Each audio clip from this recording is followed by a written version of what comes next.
Ini. Oke. Oke. Oke, kita mulai ya. Oke. Share screen. Saya udah ada belum? Oh iya, sudah terlihat Pak. Sudah terlihat Pak Taju. Oke, kita mulai aja. Bismillahirrahmanirrahim. Assalamualaikum. Selamat siang Pak Imam dan semuanya. Izinkan kami untuk memaparkan rencana proposal kami yang berjudul pengaruh brand equity dan customer consumption terhadap return of investment atau ROI dengan customer engagement sebagai variabel mediasi. Studi kasusnya pada kuantitatif pada PT SYZ di Tangerang. Nah, jujur topik ini kan lahir dari keresahan kami ya sehari-hari di kantor. Jadi kita tuh sering bertanya-tanya, kita sudah bakar uang buat branding, juga pesawat juga penuh terus, tapi kok ROI-nya segitu-gitu aja. Nah, berangkat dari sana kita mengangkat judul tersebut. Gitu. Berikutnya apa yang akan kita bahas untuk siang hari ini. Yang pertama ada pendahuluan bab 1 yaitu ada latar belakang, fenomena, celah penelitian, research gap, rumusan masalah dan tujuan. Terus yang kedua tujuan pustaka, landasan teori utama, kerangka pemikiran. Yang ketiga ada metode penelitian, pendekatan dan desain dan teknik pengumpulan data serta analisisnya. Dan yang terakhir ada referensinya. Oke, kita akan masuk untuk bab 1 pendahuluan proposal kami.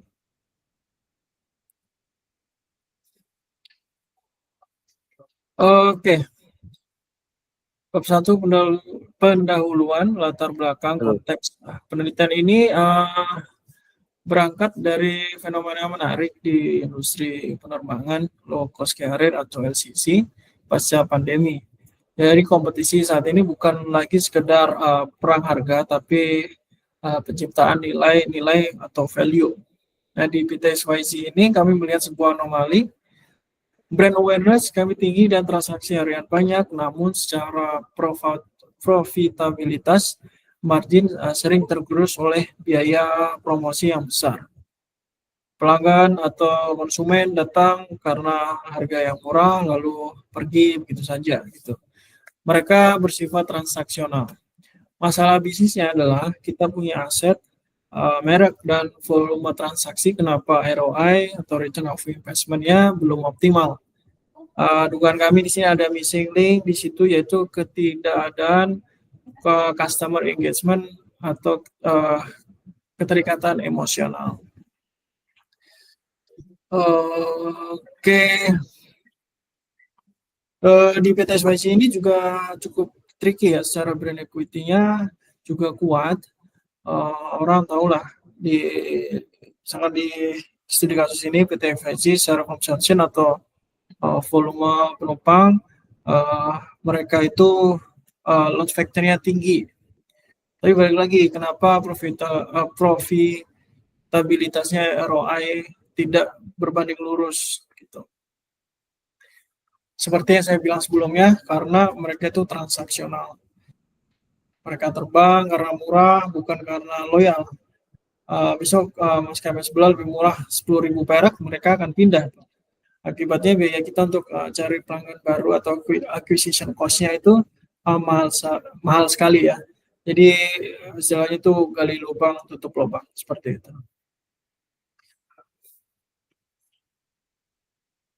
Oke. Latar belakang research gap. Urgensi penelitian ini didasari oleh dua kesenjangan utama. Yang pertama adalah gap fenomena. Data internal menunjukkan adanya disconnect antara frekuensi terbang atau consumption dengan lifetime value. Pelanggan sering terbang tapi tidak loyal. Biaya akuisisinya, cost acquisition-nya atau CAC-nya naik tapi retensinya rendah sekali. Dan kedua ada gap teori. Kebanyakan studi terdahulu hanya menghubungkan consumption ke niat beli ulang atau repeat buying ya. Masih jarang penelitian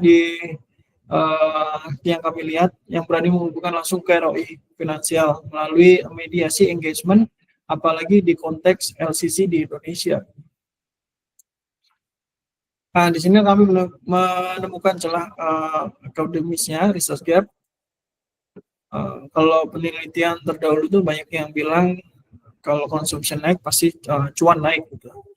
Kami bisa berani bilang itu belum tentu gitu.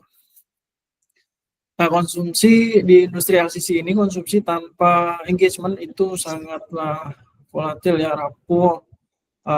Nah, inilah missing link yang mau kami buktikan bahwa consumption dan brand itu baru bahan mentah. Supaya jadi uang atau ROI, dia harus dimasak dulu lewat proses yang namanya customer engagement. Seperti itu.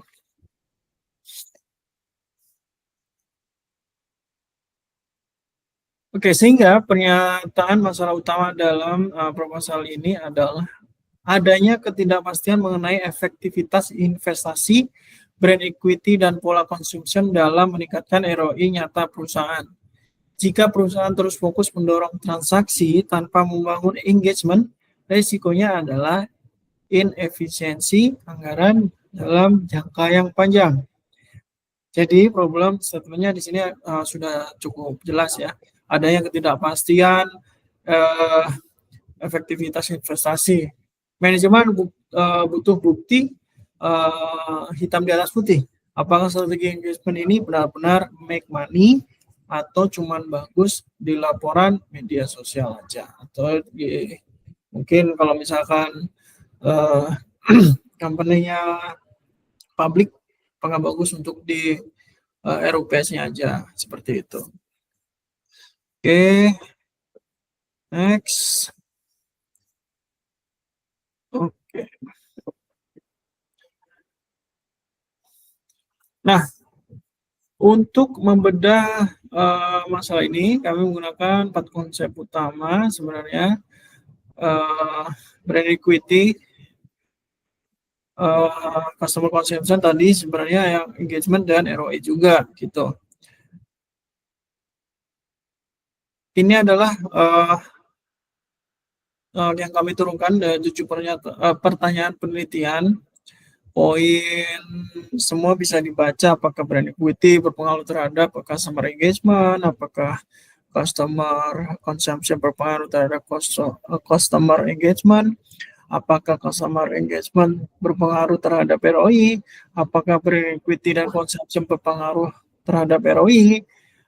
Nah, yang kami highlight di sini intinya itu novelty proposal ini ada di poin yang 2 paling bawah, yaitu pengujian mediasi. Apakah customer engagement benar-benar menjadi jembatan wajib agar brand equity dan consumption bisa berubah menjadi ROI yang menguntungkan, seperti itu. Nah, kami tidak cuma mau tahu apakah X mengubah Y, itu terlalu standar sih bagi kami. Makanya kita mau lihat mekanismenya bagaimana dan lewat jalur apa aset merek kita bisa berubah menjadi keuntungan finansial. Sama ujung-ujungnya juga duit ROI ya, seperti itu. Nah, untuk yang bab berikutnya akan dijelaskan oleh rekan saya. Silakan. Ya, terima kasih Pak Tajo atas waktunya yang sudah diberikan. Nah, kali ini saya ingin menjelaskan untuk mengenai dari landasan teori utama dari penelitian kita ini. Nah, sebenarnya di sini kita ada 4 variabel utama yang akan kita bahas di dalam penelitian kita. Yang pertama itu ada brand equity. Nah, brand equity itu sebenarnya adalah aset tak berwujud, dan menurut Akar, si brand equity ini meliputi dari awareness, perceived quality, dan brand association. Kemudian X2-nya ada consumption. Nah, consumption ini bermakna mencakup frekuensi, di sini kasusnya dalam terbangan, jadi frekuensi terbang, pembelian add-ons-nya juga, lalu serta variasi rute terbangnya juga. Kemudian untuk variabel yang M, engagement itu sebenarnya singkatnya sebagai kondisi fisiologis manusia yang terdiri dari beberapa aspek, yaitu ada aspek kognitif, afektif, dan perilaku seperti advokasi dan word of mouth.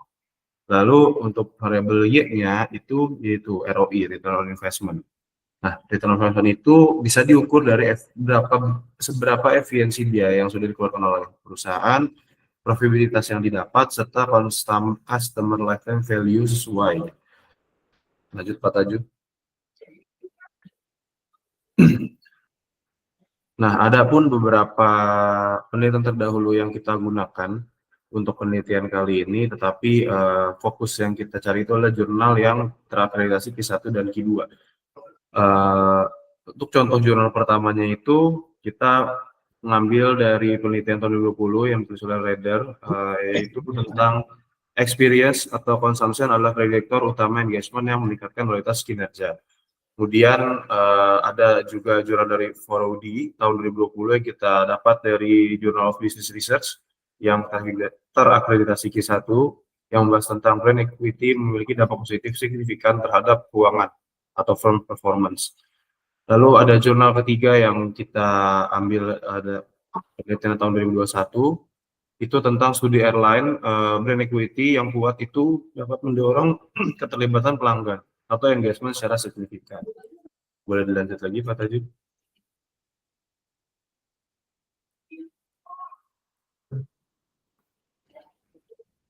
Nah, untuk dari kerangka pemikiran penelitian kita ini, brand equity itu dan consumption itu bakal berpengaruh kepada customer engagement. Nah, si engagement ini yang nantinya akan secara langsung berhadapan dengan return on investment. Nah, lalu ditambah peran mediasi engagement dalam dua hubungan tersebut. Nah, model ini nantinya akan diolah menggunakan SMPLS yang nanti akan dijelaskan oleh Pak Tama di bagian metode penelitian. Silahkan Pak Tama. Oke, sebelum mulai, apakah suara saya terdengar jelas? Terdengar. Oke, bisa dilanjut Pak Taju slide-nya. Oke, di bab terakhir mungkin dari saya lebih menjelaskan terkait metodologi penelitian, di mana mungkin setelah dijelaskan dari gap penelitian, keresahan yang kita angkat segala macam, kita akan berusaha untuk melakukan pertama desain penelitiannya itu lebih ke kuantitatif kayak gitu, di mana kita juga akan mencari kausalitas dari data tersebut kayak gitu. Terus juga lokasinya memang spesifik di PT XYZ di Tangerang seperti itu. Nah, untuk populasi penelitiannya sendiri ini terdiri dari karyawan yang related dengan ini semua, yaitu tim marketing, sales, data, serta finance gitu. Jadi kita akan berusaha dari 4 departemen terkait yang memang bisa mengeluarkan data-data dari apa yang kita cari kayak gitu. Untuk sampelnya sendiri kita akan melakukan sebanyak 100 responden menggunakan purposive sampling, baik dari tingkat managerial level, dari head sampai ke manager. Kemudian juga kita akan mewawancara untuk mengambil sampling dari karyawan-karyawan yang senior yang kemungkinan bisa memberikan insight tersebut. Nah, selain itu pun kita akan melakukan unit analisis dalam persepsi manajerial internal. Kenapa kita melakukan hanya internal? Karena data tersebut hanya ada di internal perusahaan yang memiliki akses terhadap data ROI seperti efisiensi biaya, terus juga kemudian ke strategi pemasaran. Otomatis hal-hal tersebut sangat restricted di internal perusahaan. Nah, sedangkan dalam pengolahan datanya sendiri, kami pun mencoba menggunakan SMPLS ya. Jadi mungkin seperti yang Pak Imam kemarin katakan, kita akan berusaha untuk menggunakan PLS juga karena secara sampling lebih rendah, terus juga sekarang lebih banyak digunakan karena minim error dan segala macam. Kita juga akan menggunakan software Smart PLS kayak gitu. Itu mungkin yang bisa saya sampaikan, mungkin bisa ke slide selanjutnya Pak.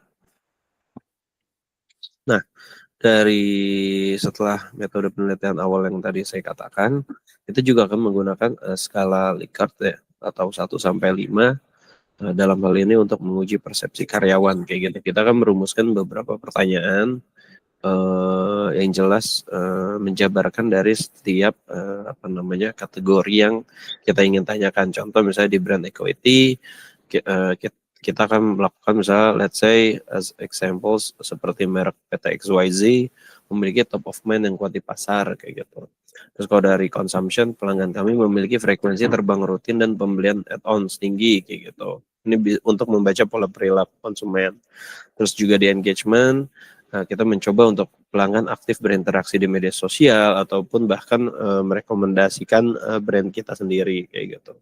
Terus terakhir ada juga di ROI, di mana strategi pemasaran saat ini memang menghasilkan efisiensi biaya serta profitabilitas yang bukan hanya untung tapi juga signifikan kayak gitu.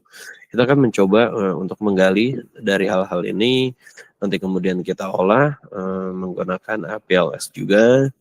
Kemudian kita akan melihat seberapa jauh indikator-indikator ini saling terpengaruh segala macam kayak gitu. Oke, mungkin next slide ya. Oke, mungkin terakhir ini hanya daftar referensi yang kita gunakan atau landasan dari keresahan kita yang bisa kita bawa sehingga bisa menjadi penelitian. Mungkin saya juga akan mengucapkan penutup di mana kesimpulan penelitian ini sebenarnya lebih dirancang untuk memberikan kontribusi teori dan praktis terhadap kita XYZ sendiri, karena kita berangkat dari down to top analysis sehingga apa yang kita lihat saat ini itu supaya bisa membantu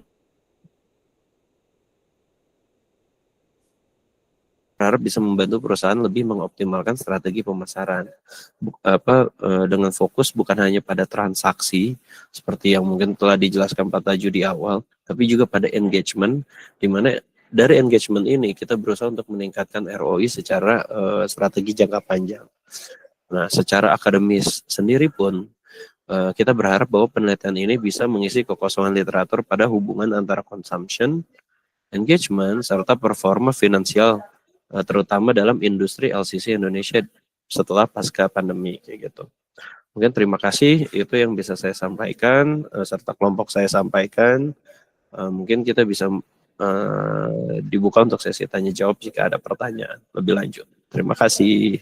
Terima kasih teman-teman semua. Terima kasih teman-teman. Terima kasih Pak Imam. Mohon masukan jika ada untuk kelompok kami ya Pak. Terima kasih. Terima kasih. Ya.